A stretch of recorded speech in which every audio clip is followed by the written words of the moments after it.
Maraming salamat mga boss sa pagsubaybay sa buhay ni Harvey York. God bless po sa inyong lahat.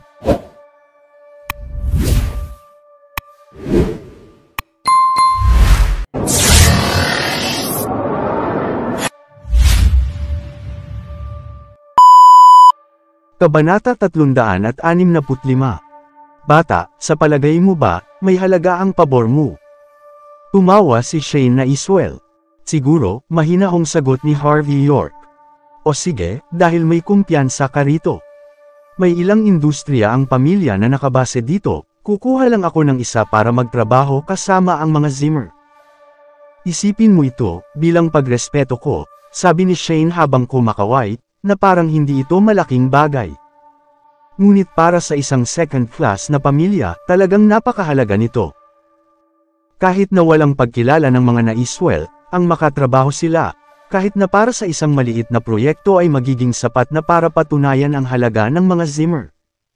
Master na Iswell, hindi sapat ang pasasalamat ko sa iyo. Kung may kailangan ka sa akin sa hinaharap, tutuparin ko iyan. Sinabi ni Harvey na may seryosong mukha. Ngumiti si Shane, hindi niya rin ito isinapuso. Tinulungan lang niya si Harvey dahil sa kanyang potensyal. Hindi man niya iniisip sa sandaling iyon na may kapangyarihan si Harvey na gumawa ng kahit ano. Tapos ka nang magsalita. Hindi mapakaling sinabi ni Rosalie. Kung tapos ka na, kumain na tayo. Tumingin si Harvey sa relo at hindi nakaimik. Pinibini, alas 9 pa lang at kakakain lang natin ng almusal. Papaano tayo kakain ngayon? Maghapunan na lang tayo ngayong gabi. O sige, kalmadong sinabi ni Rosalie na Iswell. Nawala agad ang kanyang kahinahunan pagkaalis ni Harvey. Basura lang ang lalaki ito, hindi man lang niya ako sinamahan sa isang araw. Hindi mo siya dapat tinulungan lolo. Bakit hindi? Gumawa ako ng isang pagkakataon para sa iyo. Maglaro ka sa Zimmer household mamaya. Ngumiti si Shane at sinabi iyon. Ano namang pwedeng paglaruan doon? Si Rosalie ay karaniwang kasing lamig ng yelo, natataranto lang siya kapag nakikita niya si Harvey. Pumunta ka sa pamilya Zimmer at ipaalam sa kanila na tinulungan lang natin sila dahil kay Harvey. Kung wala si Harvey, wala siya kumpara sa utot sa hangin. Sabi ni Shane. Hindi. Desididong tumanggi si Rosalie. Kung ipapaalam namin sa kanila kung gaano makapangyarihan si Harvey, ay tiyak na hindi siya papakawala ng mga Zimmer, edi wala akong pagkakataon. Madalas kang mas matalino kaysa dito, bakit wala kang isip ngayon? Ngumiti si Shane. Ipaalam mo lang sa kanila na makapangyarihan lang si Harvey dahil sa atin. Pinag-isipan itong mabuti ni Rosalie, saka siya tumango. Naiintindihan ko na ngayon, lolo. Kung maisip pa rin ng mga Zimmer na may kunting talento si Harvey, malamang ay hindi nila bibitawan si Harvey. Ngunit sa oras na malaman nilang nagpapanggap lang si Harvey at wala siyang anumang gamit para sa kanila, kung iisipin ang pamilya Zimmer at kung paano sila umaksyon, malamang ay palalayasin nila si Harvey ng walang anumang konsiderasyon. Ito ang plano ni Shane. Simple ito, wala masyadong pag-uusapan. Sinasamantala lamang niya ang likas na pagkatao. Sa Villa Zimmer, nakaupo si Senior Zimmer sa kanyang Iron Throne na may mukhang puno ng pag-asa. Hindi niya alam kung kailan siya makakapagtrabaho kasama ang mga na-Iswell. Kaya't nanatili siya sa bahay sa nagdaang 2 araw, matyagang naghihintay. Nang may nagpasa ng impormasyon tungkol sa binibini ng mga na-Iswell, dumating si Rosalie.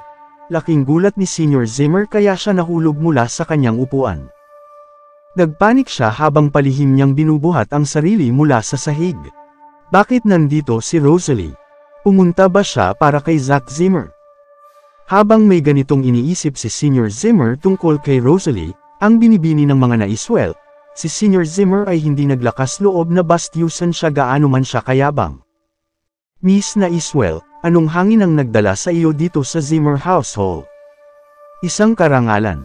Sabi ni Senior Zimmer habang nakangiti. Sumagot si Rosalie na kasing lamig ng yelo, may isang masyadong walang hiya sa puntong nagsimula siyang mag-pillow talk. Paanong hindi ako pumunta? Malinaw na sarcasm ito, ngunit hindi ito nakuha ni Senior Zimmer.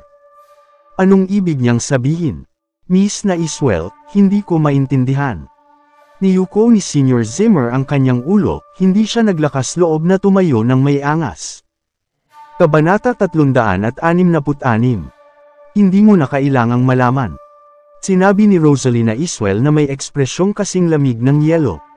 Nandito ako upang kumatawan sa pamilya na Iswell at pag-usapan ang tungkol sa future collaboration natin.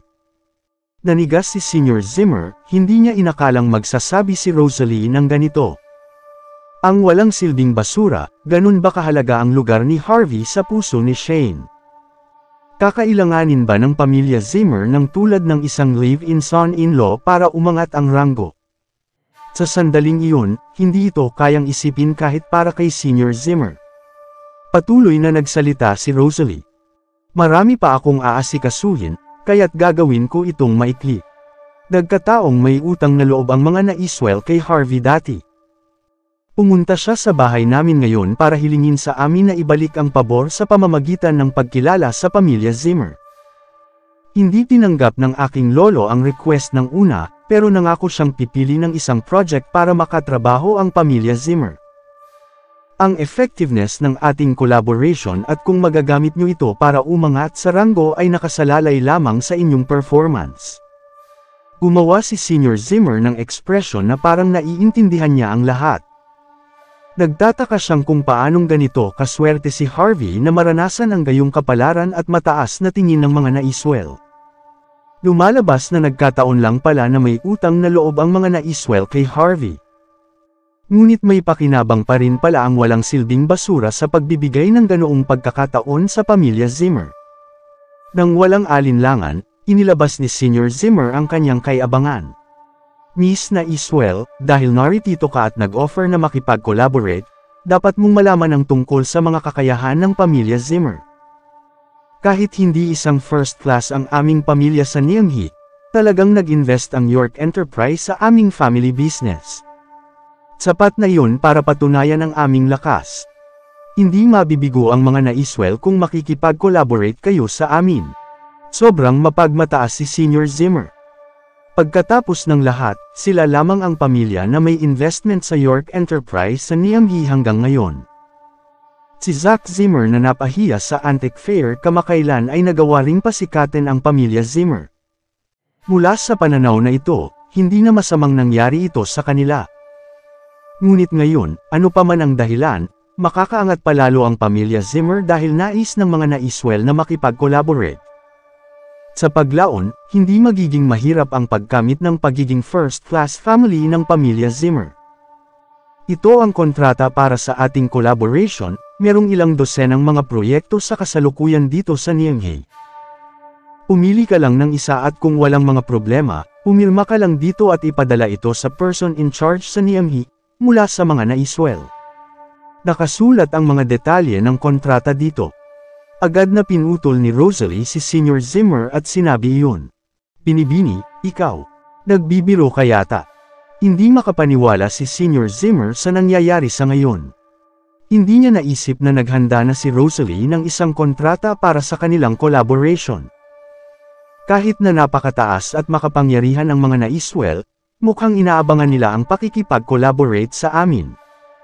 Ang bibig ni Senior Zimmer ay natuyong parang disyerto, lahat ay umaayon sa plano. Mukhang talagang gumawa ng malaking pabor si Harvey para sa mga na-Iswell. Kung hindi, bakit magiging direkta sila? Parang may kunti pang silbi ang walang halagang basurang ito. Marahil ay magagamit namin siya para humigop ng mas marami pang mga benepisyo mula sa mga na-Iswell. Naisip ni Senior Zimmer sa kanyang sarili.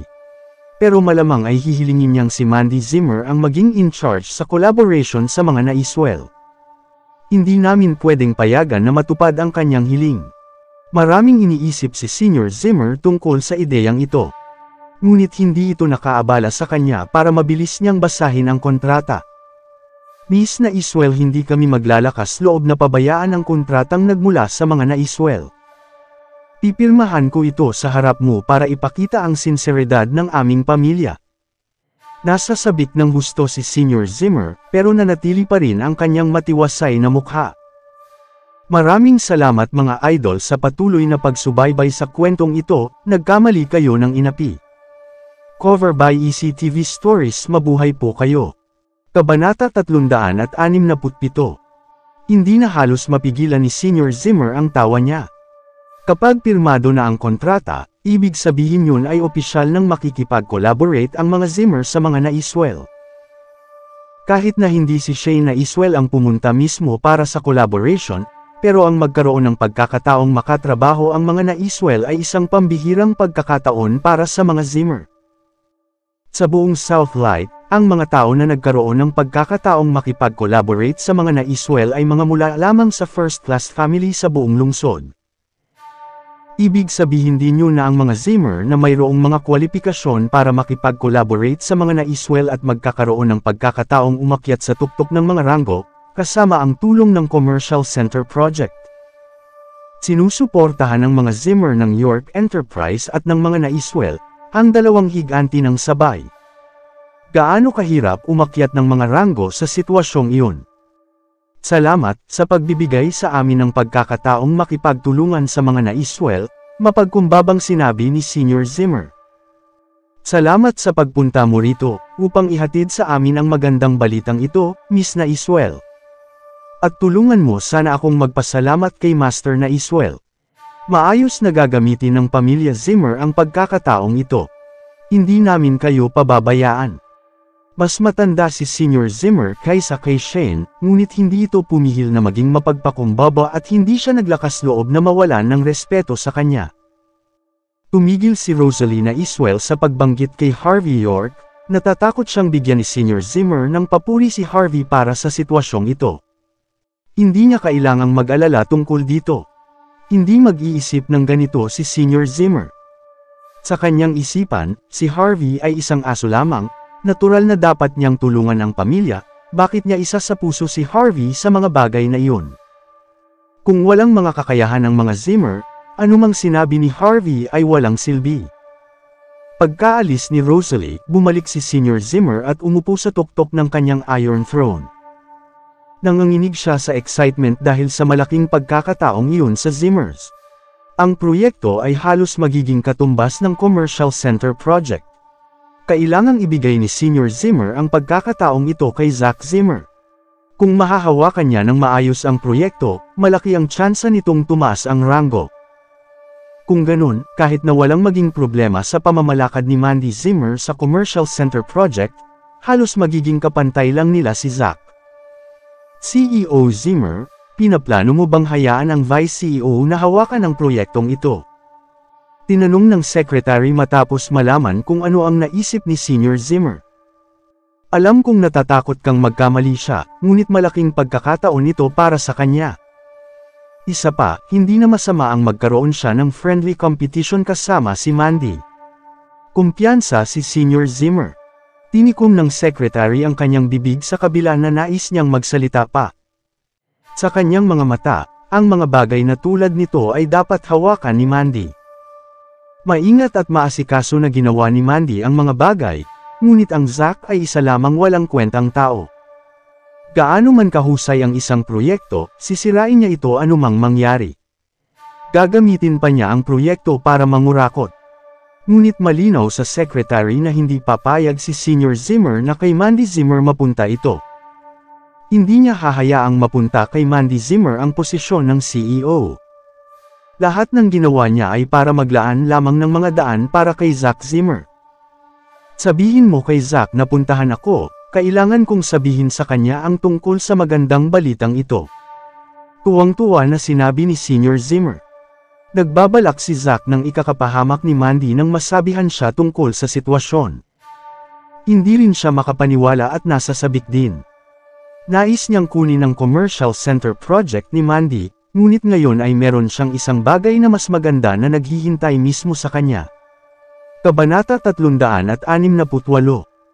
Nang dumating si Zack Zimmer sa villa, mabilis na sinabi sa kanya ni Sr. Zimmer ang tungkol sa collaboration sa mga naiswell. Kasabay nito, naging tuwid ang mukha ni Sr. Zimmer. Zack, posibleng pangasiwaan ni Rosalie Naiswell mismo ang collaboration na ito. Kailangan mong kunin ang pagkakataong ito.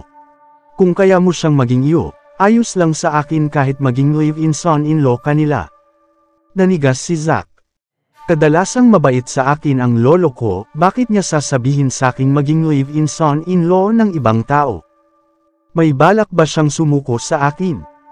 Nakita ni Senior Zimmer ang iniisip ni Zack, pagkatapos ay tiniyak niya sa kanya at sinabi, Zack, huwag kang mag-alala. Ang mga Zimmer ay palaging bukas ito kahit maging live-in son-in-law ka pa ng mga naiswell. Huwag mong alalahanin iyon. Tungkol kay Rosalie Naiswell, pwede mong subukan kung gusto mo. Narinig kong baka siya ang susunod na tagapagmana ng mga naiswell. Kung kaya mo siyang maging iyo, kahit nasa puntong maging live-in son-in-law ka, pwede kang pumalit sa kanya sa hinaharap kapag umakyat na siya sa ranggo. Sa hinaharap, hindi na imposibleng gawing mga Zimmer ang mga naiswell. Nabigla si Zack, hindi niya akalaing ganoon nakalayo ang iniisip ng kanyang lolo. Lolo, salamat sa pagtitiwala mo sa akin. Maayos kong pangangasiwaan ito, hindi kita bibiguin. Nasabik si Zack. Wala siyang masyadong maintindihan kung paghawak lamang ito ng mga proyekto, ngunit tiyak na may ilang mga trick siya sa pambabae. Siguradong si Rosalie ang klase ng taong walang pakialam sa material na bagay, obvious na hindi siya magkakaroon ng boyfriend. Madali lang ang babaeng tulad niya kung mabubuksan ko ang kanyang puso. Nasiyahan si Senior Zimmer, talagang umaasa akong magagawa mong mabuti ang mga bagay na tulad nito. Kung mapapangasiwaan mo ito ng maayos, ipapasa ko ang pagiging CEO seat sa iyo. Nakakatawa ang speech na iyon. Paanong ang walang kahihiyang pagtangka sa paghabol kay Rosalie ay naging isang pagkakataon na mapabuti si Zack. Sa Zimmer Enterprise. Bihirang bumisita si Harvey York sa Zimmer Enterprise. Ngunit nang dumating siya, nakita niya si Mandy Zimmer na nagtatrabaho pa rin. Habang nagpapanggap na meron siyang malakas na fighting spirit. Alam ni Harvey na tuliro siya kahapon. Kung hindi, hindi siya magiging ganito ngayon. Nang makita niya ito, nalungkot si Harvey. Nakakalungkot na ang relasyon nilang dalawa ay hindi naging mabuti. Tumayo siya sa front door at tinitigan siya saglit, pagkatapos ay nagpas siyang kumatok sa pinto. Pasok ka. Malakas at malinaw na sigaw ni Mandy. Sa sandaling tumangala si Mandy at nakitang si Harvey iyon, agad na nanlamig ang kanyang ekspresyon. Agad na naging malamig na parang isang yelo ang hangin sa pagitan nilang dalawa.